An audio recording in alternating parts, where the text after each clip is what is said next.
ఇందాక జగన్మోహన్ రెడ్డి గారు 7 కొండల పరిధిని రాజశేఖర్ రెడ్డి గారు ఎంఎస్జిఓ నెంబర్ 746, 747 ఆ 2 జీవోలు ఇచ్చి ఆ 7 కొండల ప్రాముఖ్యతని ఇంకా ప్రతిష్టని పెంచే విధంగా అన్యమత ప్రచారం లేకుండా, మాంసాహారం అక్కడేం దొరకకుండా, ఎన్నికలు జరగకుండా పూర్తిగా కేంద్ర ప్రభుత్వం అటవీ శాఖ ఆర్డినెన్స్తో కూడినటువంటి జీవో అది 27.5 కిలోమీటర్కి సంబంధించిన దగ్గర నుంచి 332 కిలోమీటర్లు టీటీడీ చేతులు పెట్టాడు. దీనిపైన చంద్రబాబు నాయుడు గారు దాదాపు 18-19 నెలల నుంచి 2 కొండలు చేస్తా అన్నారు. రాజశేఖర రెడ్డి గారు 2 కొండలు 5 అని చెప్పి దుష్ప్రచారం చేశారు. అంతిమంగా పవన్ కళ్యాణ్ గారు మొన్న లడ్డు ఇష్యూ వచ్చినప్పుడు వాళ్ళకందరికి సెట్ బ్యాక్ అయినప్పుడు ప్రెస్ మీట్లో పవన్ కళ్యాణ్ గారు గతంలో 2 కొండలు చేశారు, 2 కొండలు చేశారు 5 అని చెప్పి మాట్లాడారు.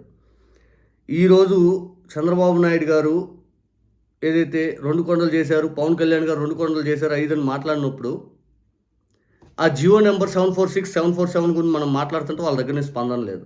పోనీ అసలు చంద్రబాబు నాయుడు గారు అసలు ఈ అలిగేషన్ ఎందుకు చేస్తున్నారు, అది నిజమెంత? జియో నెంబర్ 746, 747 గతంలో చంద్రబాబు నాయుడు గారు ఎందుకు రద్దు చేస్తా అన్నారు అంటే రాజకీయం కోసం ఎంత దిగజారుతారా?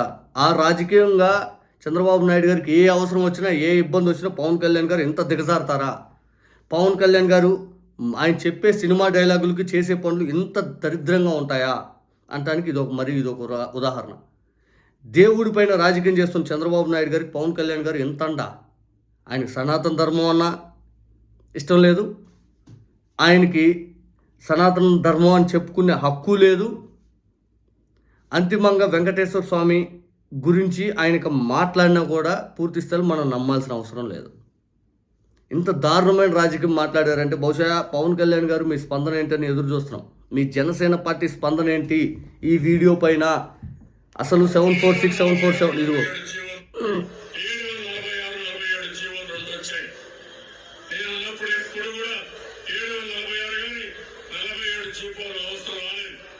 ఈ ప్రభుత్వం వచ్చిన తర్వాత ఈ 2 జీవోలు కూడా వచ్చాయి.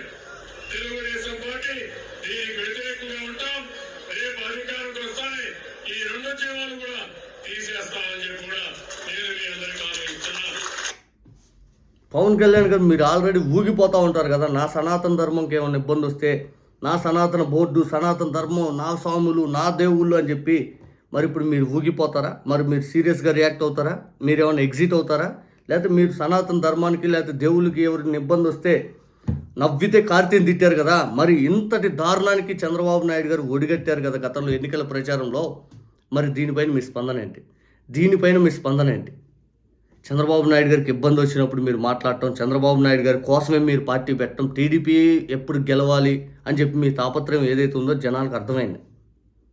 మీరు సనాతన ధర్మాన్ని ఎత్తుకున్న చంద్రబాబు నాయుడు గారి కోసమే, మీరు సుగాలి ప్రీతి అంశం ఎత్తుకున్న చంద్రబాబు నాయుడు గారి కోసమే, మీరు సినిమా డైలాగులు చెప్పిన చంద్రబాబు నాయుడు గారి కోసమే, టోటల్గా మీ పొలిటికల్ కెరియరే చంద్రబాబు నాయుడు గారి కోసమే. ఆ టీడీపీ పార్టీ గెలవటం కోసమే మీరు పార్టీ పెట్టారు. క్లియర్గా జనాలకు అర్థమవుతూ ఉంది. మిమ్మల్ని నమ్ముకున్న వాళ్ళకి ఓట్లు వేసిన వాళ్ళు న్యాయం చేసేది లేదు. మీ పార్టీలో ఉన్న ఎమ్మెల్యేలు సగానికి పైగా దాదాపు 70-80% టీడీపీ నాయకులే ఉన్నారు మీ పార్టీ తరఫున ఎమ్మెల్యేలు. ఇక మీ పార్టీ దేనికి పెట్టినట్టు? 10 మందిని మీ కులాన్ని లేకపోతే మిమ్మల్ని నమ్ముకున్న వాళ్ళని అందరిని మోసం చేసి చంద్రబాబు నాయుడు గారు సోల్డ్ అవుట్ చేయడం కోసం క్లియర్గా అర్థమవుతూ ఉంది.